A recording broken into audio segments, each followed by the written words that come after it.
What's going on, everybody? Welcome back to the Playbook Sports Podcast. Coming at you guys with another mock draft. This time it is with trades. There's a few sprinkled in there. I didn't go overboard. I didn't go, just crazy trades.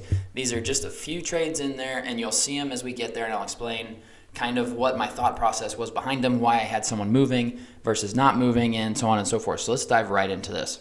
Before we get into today's video, guys, I just want to give a special shout out to today's sponsors, starting with Goldfine and Bowles, Lawyers for the Injured. Personal injury, workers' compensation, those are their two things, but any sort of legal advice, they're the people to call. Give them a phone call, 309-673-5144. Tell them we sent you, okay? And I'd also like to shout out SeatGeek for sponsoring today's video as well. Use promo code PlaybookSports on their website to get $20 off your first purchase of $30 or more. Let's get back to the video. You will see right now, pick number 1. It's the New England Patriots on the clock. I think New England's sitting at 3. I don't know if they're going to love Jayden Daniels. I don't love Jayden Daniels. I think Jayden Daniels can be really good. But I think there's like 1A and 1B in this class, and it's Caleb Williams and Drake May. Now the question is, who did New England trade up to get, right? Bill Belichick just left town. About time. So long, Bill. Don't let the door hit you on the way out. Jared Mayo, though, played under Bill Belichick forever. His whole career he played under Bill Belichick, and then he coached under him since 2019. I think that Jared Mayo is going to be very similar coaching-wise as Bill Belichick was. Now, will he be the GOAT? I don't know. I doubt it. But I think that the Bill Belichick New England Patriots quarterback pick is going to be this guy right here. Quarterback out of North Carolina, Drake May. I know, New England Patriots fans, hear me out. Caleb Williams does have his highlight reel is unbelievable. He has one of the greatest highlight reels you've ever seen. And maybe this is me getting a little bit of prospect fatigue because we did say during his his freshman year at Oklahoma, everyone's like, if he entered the draft right now, he would go number 1. I get it. He is that damn good. Drake May has the prototypical size you want. He's got that 6'4", 220-pound frame. He's got a cannon of an arm. And the Patriots are in a good spot, and I hate saying that because I hate the Patriots. Patriots have a decent offensive line for picking this early in the draft. Probably the best offensive line of the top 6, 7 teams. So they can build an offense that where a quarterback who is better in structure, like Drake May, can thrive. I know my last one I had them taking wide receiver Marvin Harrison and staying put at 3. I think they need a quarterback. You just did a coaching change. Obviously, Jared Mayo is going to want his own dude, and they're going to have a new GM. He's going to want his own dude. I think they're going to tie themselves up to Drake May, who looks and feels a lot like Justin Herbert. I mean, you just put on the tape. Drake May makes some awesome throws. He's great at layering in passes, taking off a little bit if he needs to drop something in, putting a little extra zip on. He's not immobile, right? He's not just a statue pocket passer. He can get out. You do see his mechanics kind of break down a little bit once he gets outside of the pocket, but inside the pocket, if the play is exactly how you want it to go, which the Patriots are going to be very strict. If Jared Mayo had that Patriot way instilled in him, he's going to want someone to do what he wants them to do. That's Drake May. Caleb Williams is someone who's going to run around, make something crazy happen, but he also kind of plays a little bit of hero ball. I don't see that as much out of Drake May. I think Drake May can be really, really good in this league, depending on the weapons, depending on the setup and everything. That being said, I think Drake May, at this point in time, right, we don't know free agency, we don't know who's getting cut, who's going where. Drake May feels like a New England Patriot to me more than Caleb Williams does. And Caleb Williams feels a lot more like a Washington Commander to me, especially if they promote Eric Bieniemy to head coach. Who's the comp? Who's the lazy comparison to Caleb Williams? It's Patrick Mahomes. The ability to run around, scramble, and then fire it to the end zone for a touchdown because you can't cover guys for 8 seconds in the backfield. You just can't do it. Caleb Williams can do it all. He can run around. The issue that you might run into with someone like Caleb Williams is he's 6'1", about 210 pounds. And in college, you can be a better athlete than everybody else on the Pac-12 defenses you play. That won't be the case in the NFL. You will not be the best athlete. He takes a lot of risks. He takes a lot of shots. I hope he can hold up in the NFL because he is a true generational, could be an all-pro type quarterback. And maybe the Patriots don't overthink it and they just take him at 1. But at the end of the day, I think that Caleb Williams' style fits more of an Eric Bieniemy style offense than it does a New England Patriots style offense. Patriots are structured. Washington feels a little bit more chaotic to me, especially if they go with Bieniemy. You're giving Bieniemy a guy just like Patrick Mahomes who can be great for them, and they don't have a good offensive line. They need somebody who can run around. They need somebody that can get out of the pocket and scramble and make defenders miss to give his receivers downfield a chance to open. I think no matter what, right, if the Patriots don't trade up to 1, I think then Washington would. I think this is where the quarterbacks go. I think it's Caleb Williams at either pick 1 or 2 to Washington and Drake May at either pick 1 or 2 to New England. That's what I think happens, because I think the Chicago Bears, who are on the clock right here at 3, are going to go with Marvin Harrison Jr. because they're going to stick with Justin Fields because he's a known commodity at this point, right? Get him a good offensive play caller, please. Don't bring in someone terrible like Greg Roman. I don't like Cliff Kingsbury, who they're interviewing right now. Get somebody in there that can work with him the way he needs to be worked with. I mean, this guy is insane. I cannot speak enough about how good Marvin Harrison Jr. is. 6'4", freak athlete. A 4.340 is what he's going to run at the combine. He was number 2 on the freak list last year. He's going to be drafted, and I think he'll automatically be above DJ Moore on the depth chart because he is a true X. He will be a game-changing wide receiver, and you want to see what you have in your quarterback, you have to give them tools. You have to let them have a chance to succeed. If you don't, what are you doing here? What are we doing here? If you aren't setting your quarterback up for success, you'll never know if they're any good. So that's how I think the first 3 picks of the NFL draft are going to play out. It's going to be either Drake May or Caleb Williams at 1, the other one at 2, and Marvin Harrison Jr. to the Bears at 3. I don't think the Bears are going to take a quarterback. I really don't. I think they're going to ride with Justin Fields. I think that's smart. I think they should try to extend him this offseason, coming off of kind of another down year. I think they give him a cheaper deal to extend him out because he could go off this upcoming year. You've got your offensive line. The defense started to turn it around. Now you go get him someone like Marvin Harrison Jr. and another year of rapport with DJ Moore. I love it. This is how I think the draft starts. And at pick 4, I think Arizona, a little bummed out that Marvin Harrison didn't fall one more spot, but a pretty nice consolation prize is this fella right here, Malik Nabers, wide receiver out of LSU. Number 33 on the freak list last year, so also an exceptional athlete. Very, very agile. He had a 40-inch vertical. He can get up and get the ball. He's going to run a low 4.4, high 4.3 40. He can play any of the receiver roles. That's what Arizona needs. They've got these speed guys, right? You've got Hollywood Brown. You've got Rondale Moore. You've got burners. You need somebody that can go up and get it, just like Malik Nabers can. He really reminds me a lot of, like, a lazy comparison here with LSU wide receiver. Reminds me a little bit of Jamar Chase, but I think the more close comp would be Chris Olave. I really liken his game to Chris Olave's a lot, and he was very, very productive in college. Obviously, put up all the statistics you could ever want. I think he is going to be awesome. Give Kyler Murray another weapon to throw the ball to, and maybe Arizona's offense picks it up next year. Pick number 5, you will notice, it is the Atlanta Falcons on the clock. I do have them trading down. I have Atlanta trading up with the Chargers for pick 5. Also, I'm going to briefly back up here. I'm curious, Bears fans, I'm talking to you guys directly, Bears and Patriots fans. This trade is going to be expensive, right, to move up even just from 3 to 1. I think a fair trade, or a trade that I've floated out there, obviously they're going to want at least pick number 3. That's a given. If you're going to get number 1, you're giving up number 3. What if, Bears fans, if the Patriots come to you and say, hey, we'll give you guys pick number 3 and Christian Gonzalez, our first-round pick from last year, for pick 1. Do you do that, Bears fans? Are you in on that trade or not? And Patriots fans, are you willing to give up someone like Christian Gonzalez to move up 2 spots to get possibly the quarterback of the future? I'm curious to know your guys' thoughts. Let me know in the comments down below what you think of that as a deal, because the Bears want the picks, but you saw last year they held Carolina at gunpoint basically and said, yeah, you give us a 3rd-round pick, but we don't want it. We want DJ Moore. You're going to give us your best player. You're going to do it. And they caved because they needed to get up and get the quarterback. Will the Patriots cave? I would be interested to see. I wonder let me know what you guys think about that. But let's get back into this. So pick 5, you're only trading up from pick 8 to pick 5 because you're jumping the Giants, who may want to go quarterback, right? Falcons need a quarterback. They are disappointed that the Bears decide not to trade Justin Fields because he'd be great in Atlanta. They get a nice little consolation prize here in quarterback Jayden Daniels out of LSU. Just another freak athlete. This draft is full of them. I'll say it a ton, I'm sure. 6'4", 210 pounds. He's going to run in the 4.5s, very similar to Justin Fields out of Ohio State. Really good footwork. Needs to get a little more consistency with his throwing motion. You'll see it kind of change as he gets sped up some.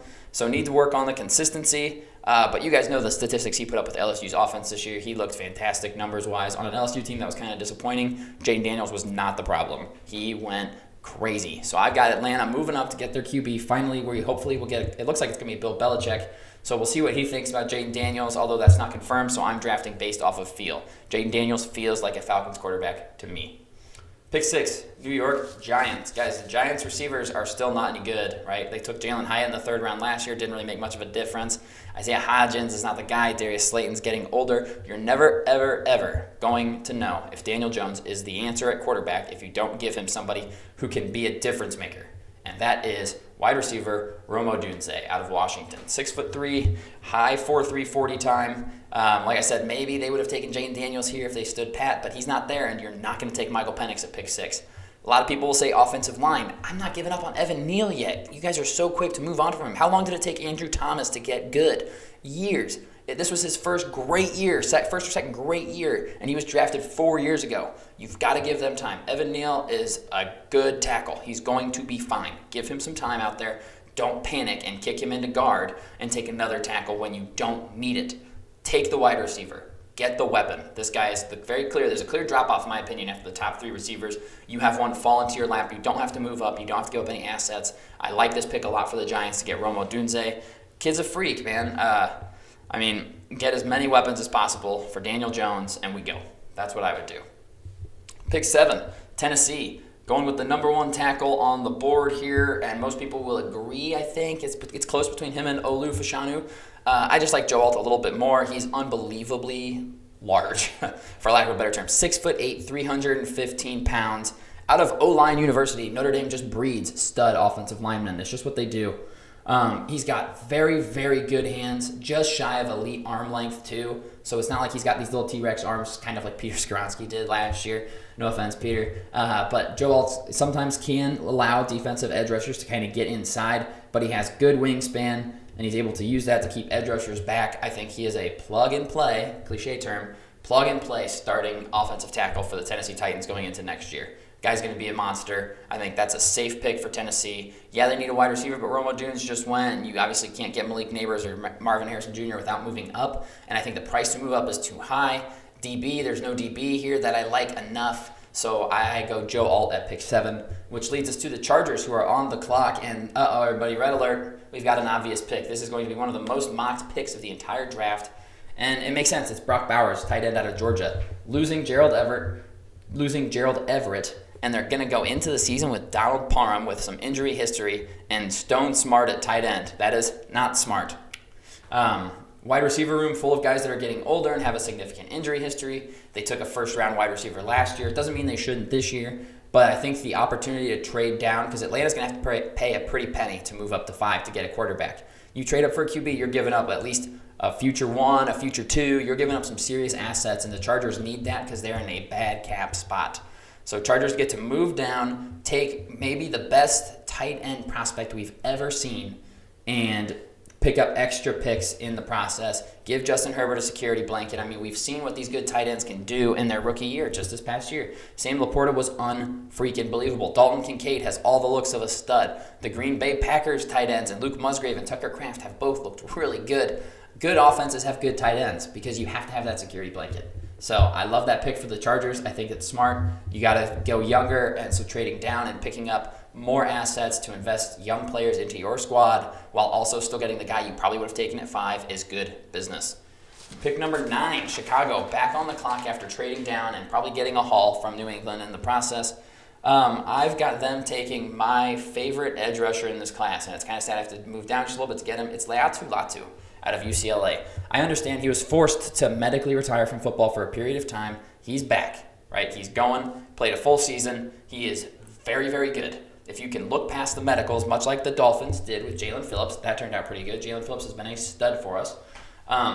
His burst and agility off the edge are absolutely second to none. And he's very versatile. He's not a little edge rusher. He's not like 6'4", 250, where he's got to use speed to beat everybody. He's a good 270 pounds. You can line him up over guard if you have to, and his speed will beat him. He's got good power to finesse moves, power to speed moves. He can hit you hard and go right around you. I love Laiatu Latu. I think he could be an elite pass rusher, and I just keep seeing stunts of him and Montez Sweat. Montez hitting the tackle and going in, and the tackle trying to stick with him, and Laiatu Latu's speed being too much for them to recover, and him going right around the outside for a sack. I just can't get it out of my head. I think Laiatu Latu is going to be the best edge rusher in this class. Maybe not the safest, but I think he's going to be the best. On the clock, New York Jets. I hate this pick because I love this pick. You guys know I'm a Miami Dolphins fan. I would love it if the Jets stayed in eternal misery. Unfortunately, this guy fell into their laps. Olu Fashanu, offensive tackle out of Penn State. This kid's a stud. I don't see anyone other than the Titans really taking a tackle ahead of them unless you're all in on the bail on Evan Neal thing and moving him to guard. Maybe the Giants do. But either way, I mean, the Jets failed their fans and they failed Aaron Rodgers by not providing good blockers. They're not going to have a ton of cap space to get him. They need to get a stud tackle in this class, and he is going to be a stud tackle. Becton's not the guy. Olu could be an all-pro tackle, truthfully. He's unbelievably athletic for the size that he's listed at. With good coaching, he can be a stud for them. Just an absolute monster on the edge. Just line him up at left tackle and let him block for the quarterbacks, man. He's going to be a monster. Jets get a good one at pick number 10. Pick 11. I love that Minnesota fans didn't like this pick last time because I'm doing it again, suckers. Minnesota, what's the plan at quarterback? You don't have one. It's not Nick Mullins. It's not Jaron Reed. It just isn't. Michael Penix Jr. is the option here. I cannot get past this fit. I love the fit here. Fantastic year in Washington. Good arm strength.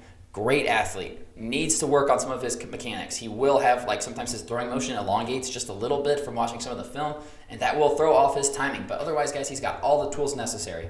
You bring him in with Jordan Addison, with Justin Jefferson, with TJ Hockenson. It's like he's just going from Washington to Washington, right? He's going to be playing with stud weapons on the outside, a decent offensive line. He's athletic, and they need a quarterback, and they're not going to be able to pay the price to trade up. They're not going to be interested in that.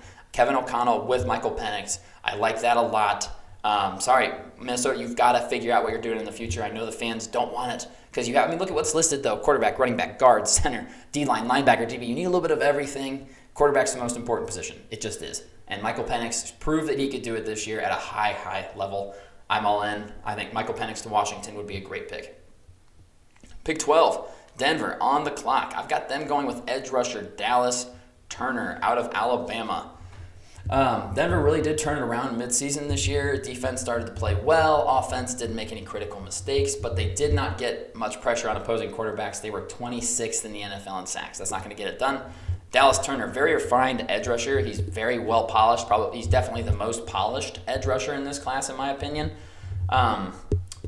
Great size, great speed at the edge, great burst. Another guy that's good speed to power, can act like he's going to try and move around you and then just put both hands in your chest and move you.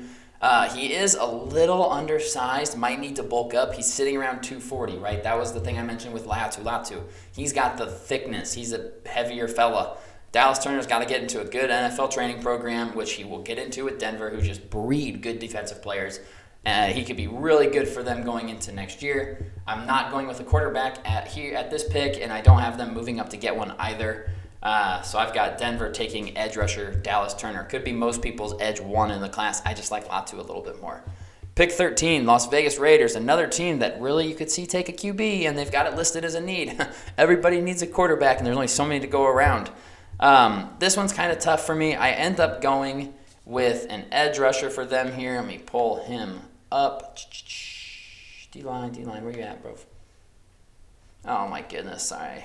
Well, spoiler alert, if I can find him, I'm going to go, there we go, is he edge, thank you. I'm going Jared Verse out of Florida State. There we go.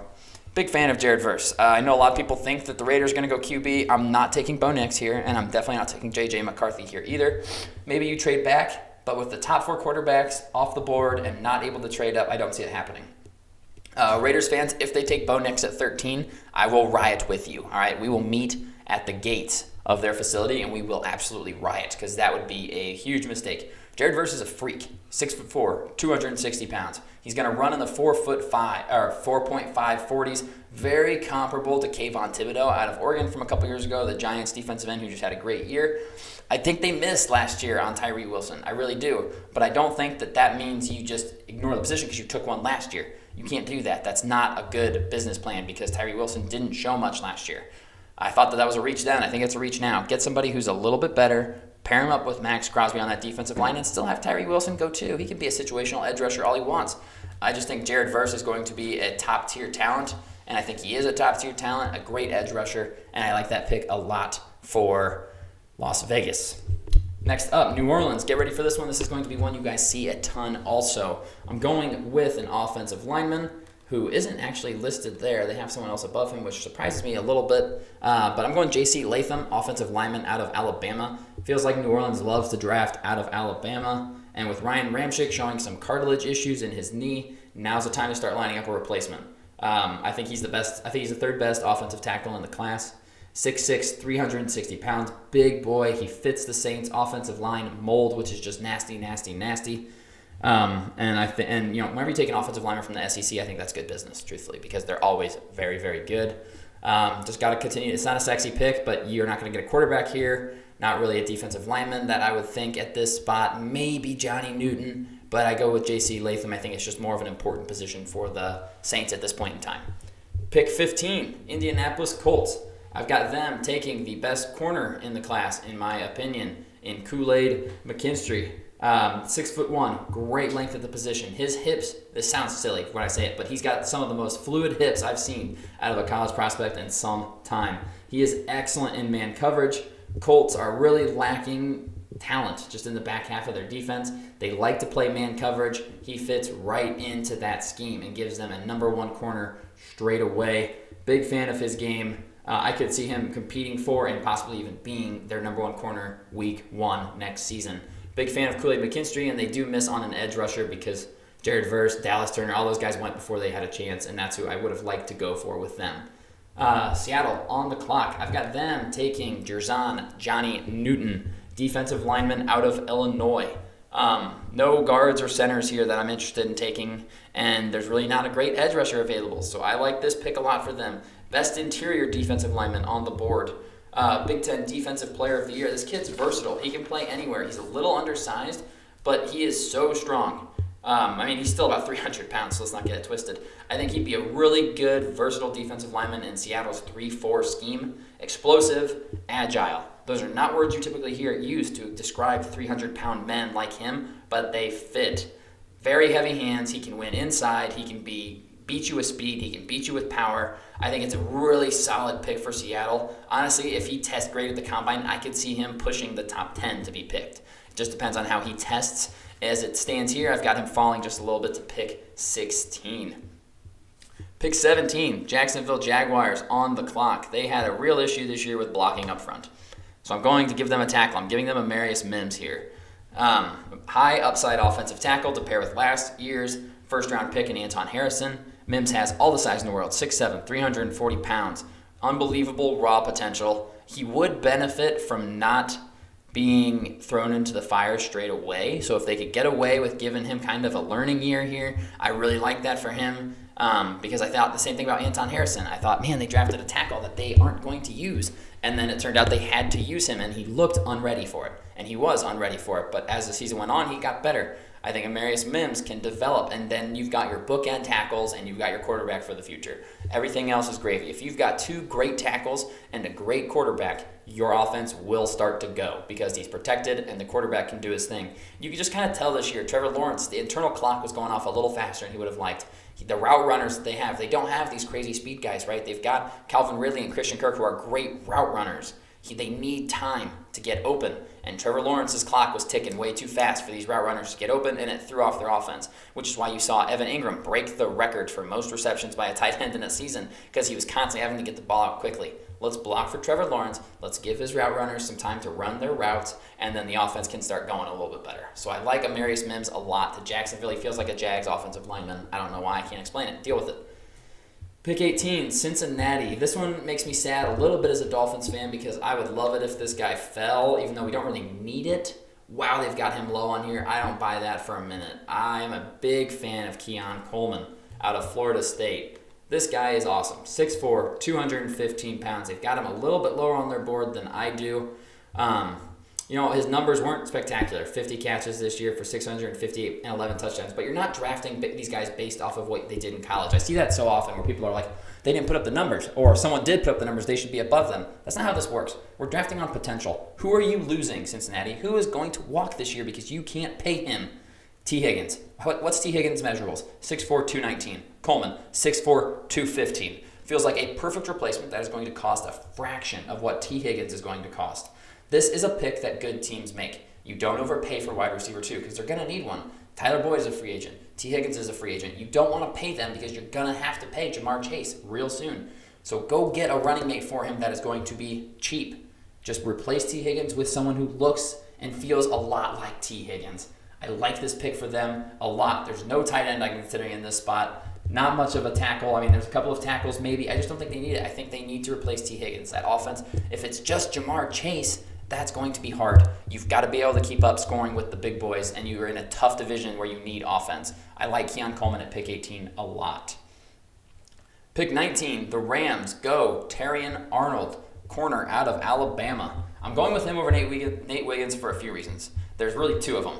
I like LA there because his ability, Arnold's ability in zone coverage and his ability to stop the run. You can tell the Rams have put a serious emphasis on stopping the run this season. Terrion Arnold is great at that. He can play man, but he is much more of a zone corner considering he was a safety coming out of high school. Rams ran zone at the 6th highest rate in the NFL. Nate Wiggins is a man-to-man corner. Terrion Arnold is a zone corner. If the Rams keep their defense intact and they run a similar defense to what they ran this year, next year, Terrion Arnold fits it better than Nate Wiggins does. And that just makes Pittsburgh much happier because Nate Wiggins is who they go here. I got Nate Wiggins going.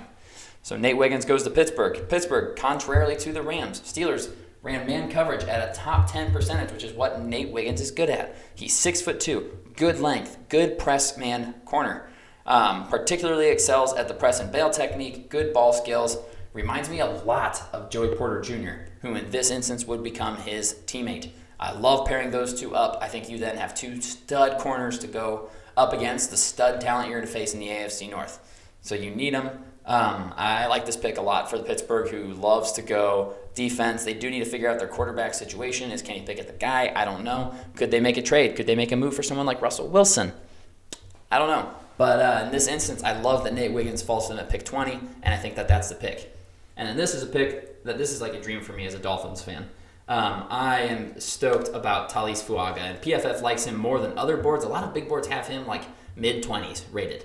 I've got him much higher. I've got him more in line with their board, but I'm doing all of these like with an overall, like, okay, this is what all the boards are telling me. This is their average draft position based on everyone else's boards too. Talis Fuaga is unbelievable. First of all, I would want Keon Coleman, but he's already off the board, therefore it's not a temptation. Fuaga is nasty. He is nasty. He is durable, 6'6", 340 pounds, great size. Mauler in the run game. Excels at running zone offense like Miami likes to run. Get him out in space, move him out, and let him start hunting down these linebackers and defensive backs, and they will just get rocked. Miami's problem last year was they were a finesse team that got bullied. You put them in a phone booth and you beat the shit out of them. It's what happened. If we could front run and outmaneuver you and be faster than everybody else, that was great. But as soon as we got pulled into a physical game, we fell apart. You need nasty on this offensive line. Talis Fuaga brings that nasty. I love Talis Fuaga. Hopefully he doesn't have to start day one at tackle. If Teron Armstead stays and doesn't retire, great. You've got Armstead and Jackson, and you can plug Talis Fuaga in at left guard or right guard, probably left guard, depending on what happens with Robert Hunt. And then once Teron Armstead retires, there you go. There's your left tackle going forward. I'm a big fan of Talis Fuaga. I hope to God he falls at pick 21 for Miami. Man, that would be awesome. Pick 22, Philadelphia. I've got them finally stopping the slide of DB Cooper DeJean out of Iowa. I don't think I would quantify him necessarily as a corner. He's a do-it-all on the back end kind of guy. And I know Philly fans do not want a corner, but guys, we all just watched that wild card game against Baker Mayfield and the Tampa Bay Buccaneers, and Baker Mayfield was perfect against you guys. 370 yards, 3 touchdowns. You need defensive backs. Darius Slay got hurt in the game. James Bradbury was benched. You need defensive backs. I don't care where you play Cooper DeJean. He is talented as all hell. Get him out there. A willing tackler. He brings physicality that Philadelphia is known for. He's going to test great at the combine. Unbelievable athlete that was on the freak list last year. I love this pick for Philadelphia. They need it desperately. There's no linebacker I'm considering here. He's the best DB on the board. So I'm going Cooper DeJean at 22. 23, Houston on the clock. Houston, what a season from them so far. Honestly, very, very impressive. Wow, PFF has this guy low. I like Troy Fautanu. I'm a fan of his game. Very good offensive lineman. 6'4", 317. He's got great size. Only allowed 2 sacks this past season. CJ Stroud, good for him. But earlier in the year, what was our real issue with this Houston team? I was like, they can't block for shit. They've got Laremy Tunsil, and that's it. Like, Michael Diers are starting center. No offense, Michael. You were on the Dolphins. I know what you bring to the table. They need offensive linemen. They need talent up front. I don't want a receiver in this spot. I think Tank Dell and Nico Collins are going to be good. And Houston has a ton of cap space. There's not going to be many great tackles available in offseason, but there's going to be a ton of wide receivers.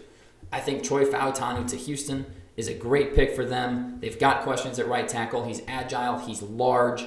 Only allowed 2 sacks in his last 1,711 snaps. That's unbelievable. Plug him in at right tackle, and you've got your bookend tackles, and you've got your quarterback for the future. I love the pick for them. Big fan.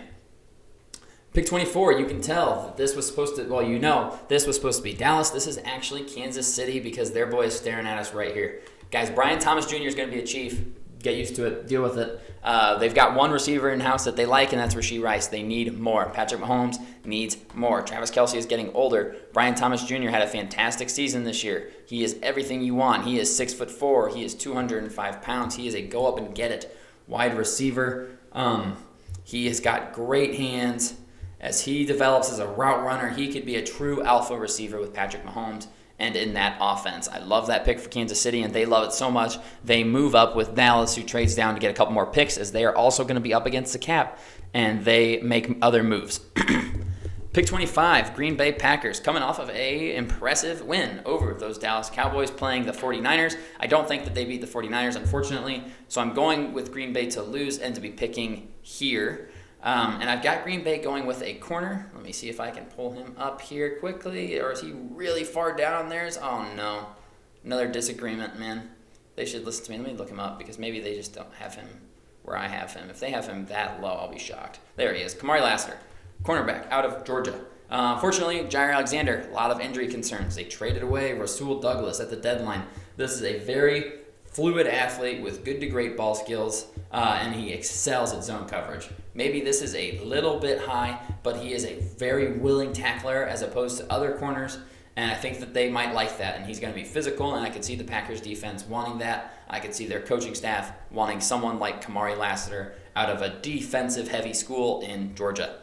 Pick 26, Tampa Bay, unfortunately losing in the divisional round to Detroit. I've got them going with edge rusher Braylon Trice. They need a little bit of everything, obviously.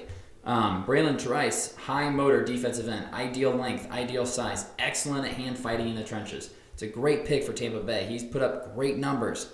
87.4 PFF grade, 6'4", 274. You can move him around as needed. Shaq Barrett's getting up there in age. This gives you a young, versatile pass rusher on a rookie deal for 5 years, and the Bucs are obviously strapped for cap. I mean, they could use a QB, truthfully, but I doubt they go quarterback because they're going to want to bring back Baker. So I like Braylon Trice in this spot. I think he's a very talented edge rusher.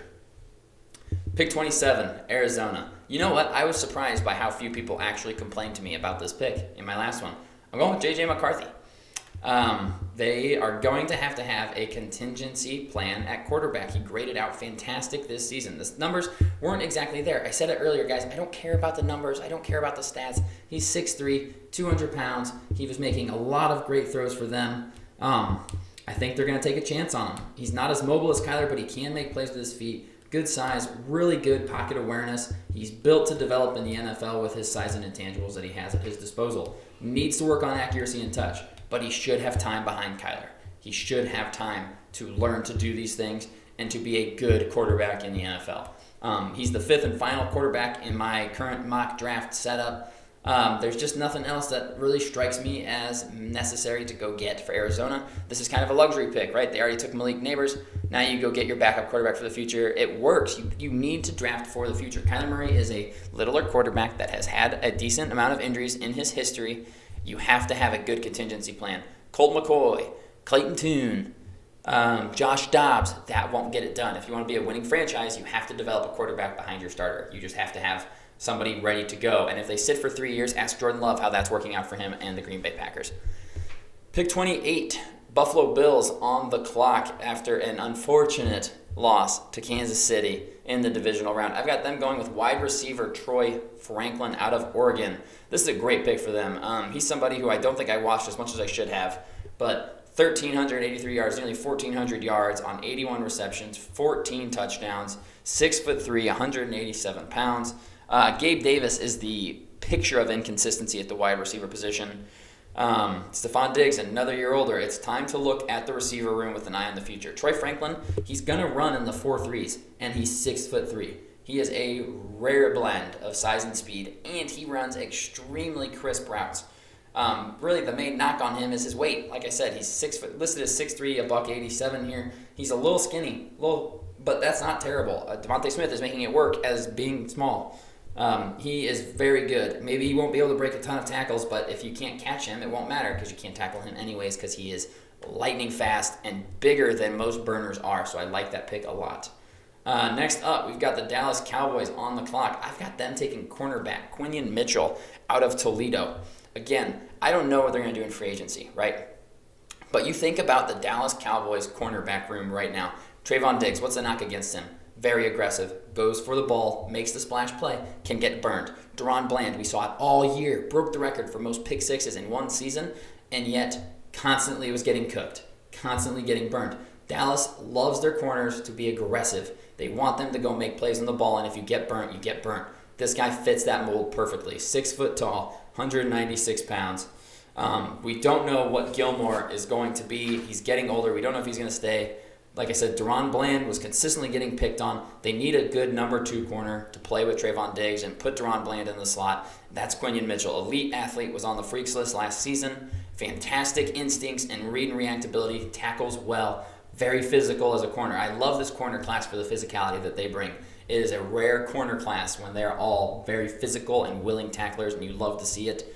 I would like to see him in Dallas a lot. I really think he fits the mold of their DB room. So I'm going Quinyon Mitchell to Dallas at 29. Pick 30, Detroit, after coming off of a sad loss in the NFC Championship to the 49ers. I've got Detroit taking someone I had him taking in my last one. I love it, and you guys just got to deal with it. Cam Kitchens, safety out of Miami. This guy's a freak. 6 foot, 205. He is a stud safety prospect. I would expect him to start day one, and he would thrive for them, especially if Chauncey Gardner-Johnson's gone after this year. He is physical at the point of attack, another willing tackler. He's kind of nasty. The Detroit secondary needs it. You can also play him in the slot corner role. Him and Brian Branch are very, very similar prospects, and they can use them interchangeably. That gives you so much opportunity to be creative on defense when you have 2 guys that can both play this position at a high level. I'm a big fan of Cam Kitchens' game. I think he would be great in Detroit. Feels like a Detroit safety. I would love that pick for them, truthfully. I know Detroit fans don't love it, didn't love it last time. I'm a big fan of it. Next up, we've got San Francisco on the clock. I've got them going with big offensive tackle Jordan Morgan out of Arizona. Really good grade this past year. 2 sacks allowed, 1 hit, only 13 hurries in 12 games. Very, very solid. 6'6", 320, 22 years old. Great change of direction. Very explosive get off of the ball. And also very good bend for the position and for his size. While his arms aren't exactly elite length, they're not terrible. So he may have some trouble against edge rushers with longer arms. But how often do you come up against those kind of guys? And this guy, he won't be expected to start right away. They've got their right tackle for the time being, and they've got their left tackle, the best left tackle in the game. So they're going to be fine there for the time being. This just feels like a San Francisco luxury pick. Let's get somebody in here, have him start learning from Trent Williams, and let him be a stud for the future. So I'm going Jordan Morgan at pick 31, which brings us home with your potential Super Bowl champion Baltimore Ravens. And let me find this guy on here. This is somebody I'm super high on, higher than most because I think you have to look. Oh my gosh, where is he? What? Hang on, am I crazy? Okay, so JT Tuimoloau is not on here. Is he not going out? If JT Tuimoloau, that's who I have them taking, is JT Tuimoloau. If he has declared he's not leaving college, then obviously I don't have a pick for them, and it's probably someone like Chris Braswell. I think they need edge. I'm going with edge for them. Maybe Leonard Taylor, also out of Miami, wouldn't be a terrible pick. But I want JT Tuimoloau out here because it's show me what you can do against the best. I could sit there and, I need to know that you can do it at a high level against high-level opponents. I don't need to see you beat up on bad players. I need to see you do it against the best. And he did it against the best. He gave Olu Fashanu absolute fits in their matchup. Good size, great burst, great speed. He's going to run in the 4.6s at 270 pounds plus. Good against the run. Needs to develop good counter moves as a pass rusher. But I really think JT Tuimoloau, assuming he's coming out, would be a great Baltimore Raven who will probably lose their edge rusher or defensive lineman, whose name escapes me at the moment. We talk about him all the time on our show. Sage loves him. It's going to kill me because I'll think of it as soon as the video's done, but whatever. I don't know where Tuimoloau is, truthfully. If he's not available, if he isn't coming out for some reason, then I do like I like Chris Braswell here. Good size for an edge rusher, 6'3", 255. Needs a little bit of weight. Feels more like a speed rusher, though, to me, and I just don't know if that's what they're about. So, yeah, maybe they go with someone like a Leonard Taylor out of Miami, a good interior defensive lineman to replace Justin Madubuike. There it is, 6'3", 305. Guy's going to be really, really good from that Miami defense. But I think it's got to be JT Tuimoloau if he's available. If not, probably I'll just go with Leonard Taylor here to round out their defensive line and to end our Mock Draft 2.0 with trades. Here it is, everybody. Take a good look at it. Let me know what you thought about this one. Thank you, everybody, for all the support on the first mock draft on the channel. I love doing them. This is the first time I've ever really recorded doing one and posted it, so I'm glad everyone liked it as much as they did. Let me know what you think about this. Let me know about the picks you like, the picks you don't like, and where you would go. I love to talk about these things in the comments. You know, you can come at me and call me stupid if you want to, but I'm not going to engage that. But if you say, hey, what do you think about this guy at this spot? I love to talk. I love to talk it. So let's talk draft in the comments. Let me know what you guys think, and I'll see you guys in the next video on our channel.